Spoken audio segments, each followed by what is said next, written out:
everyone! 皆さんこんにちは。お元気ですか? I hope you're all doing great. So today's video is going to be a little bit different and interesting because we're going to look at one of the grammars that we don't actually see that often, many times in the JLPT test. However, this grammar, we use it in our conversation quite often. Do you know which grammar it is? Okay, before we dive into that, I want to say that thank you very much for your all support, continuous support. Thank you. And I really appreciate your wonderful comments too. I really enjoyed all those comments. Thank you very much. And for those who this is the very first time visit to my channel, welcome! Yokoso! I'm Yukino, your host and a certified Japanese teacher. In this channel, I talk about Japanese culture, Japanese study, a lot of things. So if you're interested in, please hit the subscribe button and join in our Japanese class. Also, if you have any questions, please don't forget to follow my Instagram.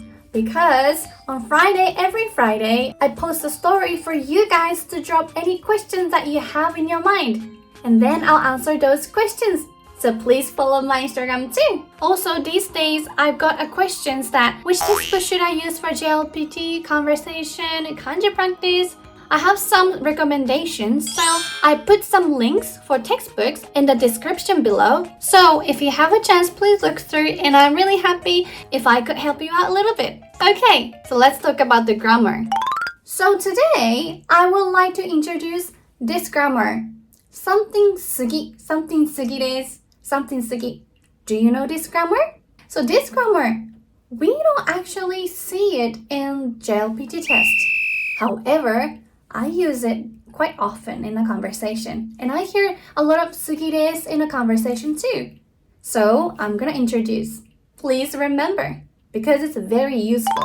So, sugi desu is used to express that something is excessive or too much. It can be applied to both verbs and adjectives to indicate that the action or state has surpassed a desirable or normal level. And this grammar is often used for when giving advice or warnings. And before we look at the example sentences, let me explain about grammatical part. How to use, okay? So, you can use verbs or adjectives. And as you know, adjectives, we have e-adjectives and na-adjectives. So we're going to use basically 3 patterns. Alright, so verbs. Please think about must form, okay? And must form, for example, 食べます, 食べます. Drop must and add 過ぎです, 過ぎ. So for example, I said 食べます, right? So 食べます change to 食べ drop ます plus 過ぎ. So 食べ過ぎ, 食べ過ぎ. I too much, 食べ過ぎ. Next, e-adjective. Let's look at the e-adjective. E-adjective is the adjective that finishes with e, right? For example, 忙しい busy, 高い expensive, tall, high, 古い old, 新しい new, like that, right? So let's say 高い as an example. 高い e, drop e, and replace with 過ぎ. So 高い change to 高すぎ. 高すぎ. Too expensive, too tall, too high, like that. 高すぎ. How about non-adjective? Can you list off some non-adjectives, please? For example, 静か, 有名, 暇, like that, right? For example, 静か. Please add すぎ.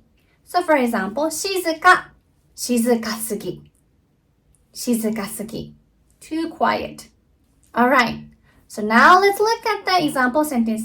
Alright, example sentence number 1. This happens to me a lot. This is actually about me. 紅茶に砂糖4杯は入れすぎだよ。紅茶に砂糖4杯は入れすぎだよ。Do you understand this sentence?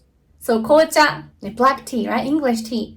ね, so 紅茶に砂糖 sugar 4杯 4 spoons. 1, 2, 3, 4. 4杯は入れすぎだよ. Too much. You put it too much. ねえ, I actually like really sweet tea, so I cannot help but just add 1, 2, 3. How about you guys? Alright, second example. この時計は高すぎだよ。この時計は高すぎだよ。So this means この this 時計 means watch. この時計は高すぎ too expensive だよ。too expensive. Example number 3. ああ、食べ過ぎたかも。ああ、食べ過ぎたかも。So 食べ過ぎたかも means I ate too much. Maybe I ate too much. 食べ過ぎたかも。かも。Maybe.